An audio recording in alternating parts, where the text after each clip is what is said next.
Today, our country, our people, this House are united in mourning. Queen Elizabeth II was this great country's greatest monarch, and for the vast majority of us, it feels impossible to imagine a Britain without her. All our thoughts are with her beloved family, our royal family, at this moment of profound grief. This is a deep and private loss for them, yet it's one we all share, because Queen Elizabeth created a special personal relationship with us all. That relationship was built on the attributes that defined her reign: her total commitment to service and duty, her deep devotion to the country, the Commonwealth, and the people she loved. In return for that, we loved her. And it is because of that great shared love that we grieve today. For the 70 glorious years of her reign, our Queen was at the heart of this nation's life. She did not simply reign over us. She lived alongside us. She shared in our hopes and our fears, our joy and our pain, our good times and our bad. Our Queen played a crucial role as the thread between the history we cherish and the present we own. A reminder that our generational battle against the evil of fascism or the emergence of a new Britain out of the rubble of the Second World War do not only belong to the past, but are the inheritance of each and every one of us.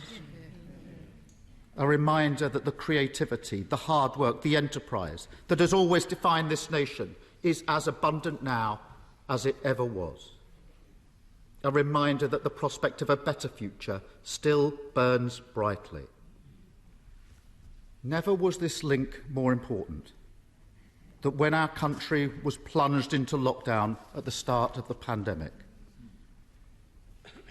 Her simple message that we would see family again, that we would see friends again, that we would be together again, gave people strength and courage when they needed it most.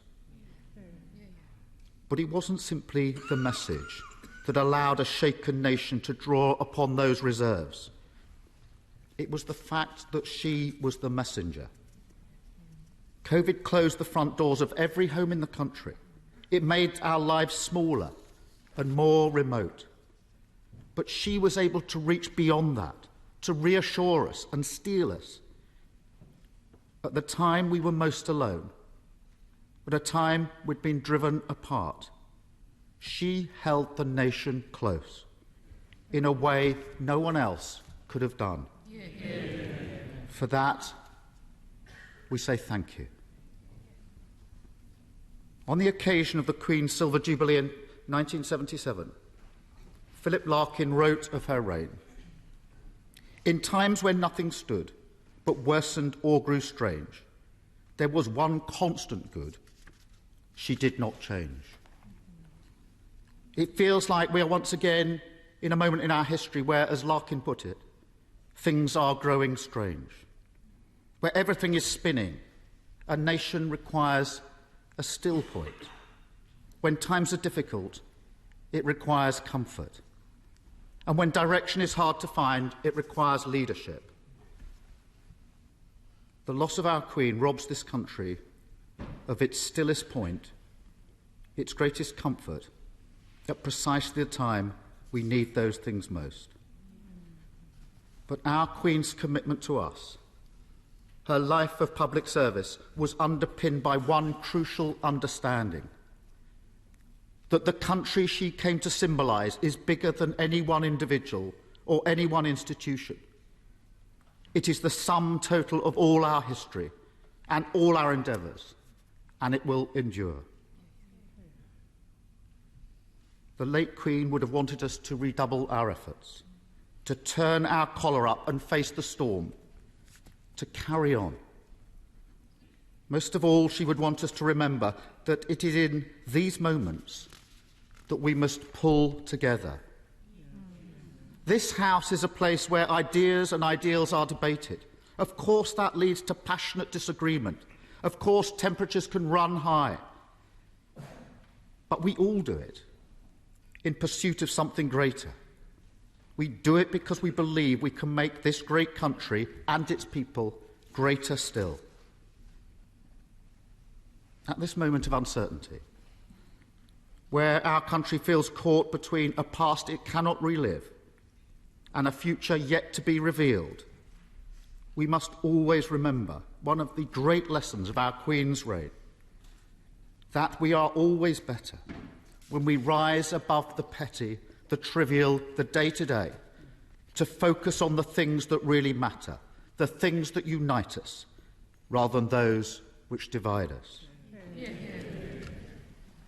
Our Elizabethan age may now be over, but her legacy will live on forever.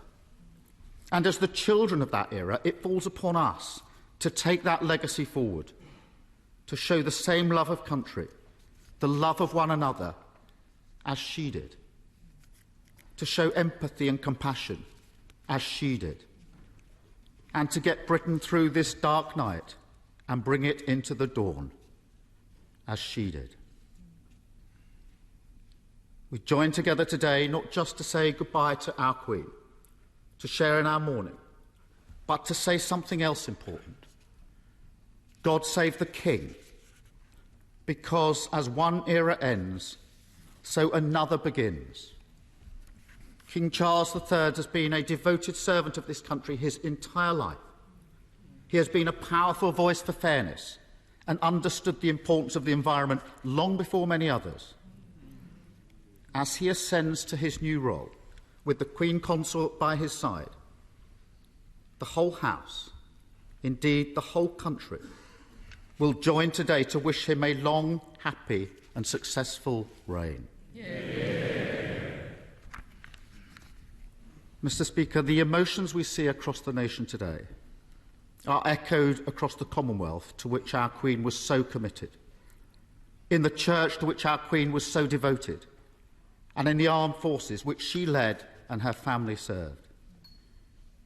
Around the world, people will be united in mourning for her passing and united in celebrating her life.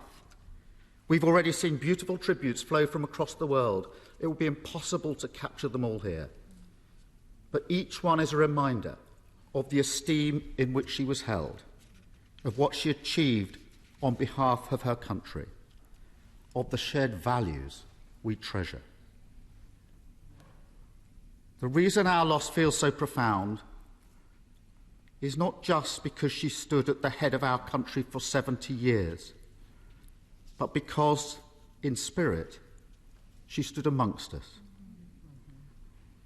As we move forward, as we forge a new path, as we build towards a better future, she will always be with us, for all she gave us and all she will continue to give us. We say thank you. May our Queen rest in peace.